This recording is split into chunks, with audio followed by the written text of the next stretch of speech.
bonjour. Je vous propose de partir tout de suite du côté de Montbazon, au sud de Tours. Là-bas, la propriétaire d'un moulin a décidé de taper du poing sur la table. Elle ne supporte plus de voir arriver des tas de détritus dans les vannes de son moulin. Elle les a donc ouvertes en guise de protestation. Éléonore Duplay, Carole Collinet. En ce moment, c'est un tronc d'arbre de plusieurs mètres qui bloque les vannes du grand moulin de Montbazon.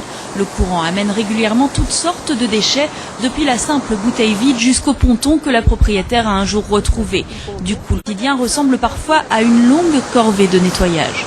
C'est très simple, il faut prendre un énorme râteau et sortir tout ça. Et à la longue, ça sent mauvais si vous ne le faites pas. Si vous vous absentez, c'est le même problème, il n'y a personne qui nettoie. Donc, puis bon, je trouve qu'une rivière, c'est pas une poubelle.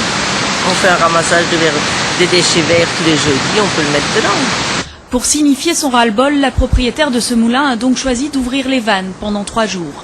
Le niveau d'eau de la rivière a aussitôt baissé d'une vingtaine de centimètres, gênant ainsi les pêcheurs et le club de kayak.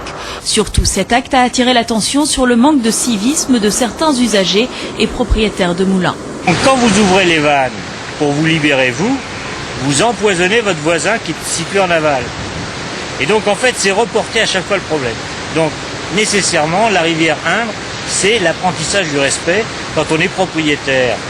Sur l'Indre, le niveau d'eau dépend de l'entretien des moulins. 22 rien que sur le tronçon qui va de l'Ourcet à Pont-de-Ruan. La plupart du temps, cet entretien se fait à la charge des propriétaires. Il peut atteindre 4 à 5 000 euros par an, voire plus selon la quantité de déchets. Justement, beaucoup de propriétaires de moulins, faute d'avoir l'argent suffisant pour pouvoir entretenir ces vannes et enlever tous ces déchets, ils arrêtent tout simplement, ils suppriment les vannes et le niveau d'eau descend. Pour conserver leur rivière en l'état, les riverains vont donc devoir changer leurs habitudes. D'autant que l'abandon de déchets est passible d'une amende de 750 euros.